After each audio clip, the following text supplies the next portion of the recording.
আসসালামু আলাইকুম প্রিয় শিক্ষার্থীরা, তোমাদের ক্লাস 9 এর 1.2.1 এর টেক্সট 1 এর আহ, অনুবাদটা আমরা করব, যেখানে বঙ্গবন্ধুর ভাষণ সম্পর্কে বলা আছে, যিনি সেটা দিয়েছিলেন ইউনাইটেড নেশনের অ্যাসেম্বলিতে। তো চলো আমরা অনুবাদটা আজকে দেখবো। টেক্সট 1 এর অনুবাদ, page number 6। As Bengalis, Bangabandhu's speech at the United Nations Assembly is a matter of great pride for us. বাঙালি হিসেবে বঙ্গবন্ধুর ইউনাইটেড নেশন বা জাতিসংঘের অ্যাসেম্বলিতে বা জাতিসংঘের অধিবেশনে ভাষণ দেয়া আমাদের জন্য একটা গর্বের বিষয়। অন সেপ্টেম্বর 25, 1974, 1974 সালের 25শে September Bangabandhu delivered his historic speech. Bangabandhu তার হিস্টোরিক স্পিচ বা ঐতিহাসিক ভাষণ দিয়ে থাকেন during the 29th session of the United Nations General Assembly. জাতিসংঘের 29তম অধিবেশনে তিনি তার এই ঐতিহাসিক ভাষণ দিয়েছিলেন। জাস্ট এ উইক আফটার, তার এক সপ্তাহ পরে Bangladesh বিক্যাম Bangladesh became a member of the UN, Bangladesh জাতিসংঘের একটা সদস্য পদ লাভ করে বা সদস্য হয়। The president of the United Nations welcomed Bangabandhu Sheikh Mujibur Rahman to address the general assembly. তো জাতিসংঘের প্রেসিডেন্ট জাতিসংঘের প্রেসিডেন্ট বা সভাপতি শেখ মুজিবকে স্বাগত জানান এবং সাধারণ অধিবেশনে ভাষণ দেওয়ার জন্য কি করেন, স্বাগত জানান। জাতিসংঘের সভাপতি বা প্রেসিডেন্ট বঙ্গবন্ধুকে সাধারণ পরিষদে ভাষণ দেওয়ার জন্য স্বাগত জানান।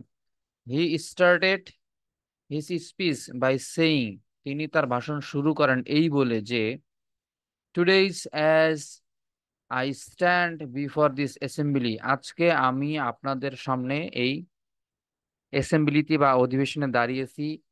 I share with you profound satisfaction that, আমি আপনাদের সাথে বা আপনাদের সামনে গভীর সন্তুষ্টির সাথে জানাচ্ছি যে the 75 million people of Bengalis are now represented in this parliament of man.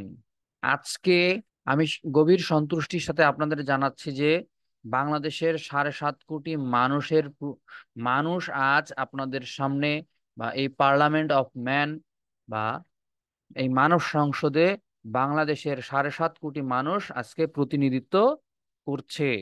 This speech is remarkable in the history of Bangladesh for parliament for primarily two reasons. আজকে এই ভাষণটি দুইটি কারণে বাংলাদেশের ইতিহাসে খুব উল্লেখযোগ্য বা স্মরণীয়। দুইটি কারণ কি কি? Firstly, it marked the first time a speech was delivered in Bangla at the UN. প্রথমত হচ্ছে, এটি প্রথমবারের মতো জাতিসংঘে বাংলায় বক্তৃতা দেওয়া হয়েছিল। সেকেন্ডলি, দ্বিতীয়ত, it introduce fresh ideas as policies.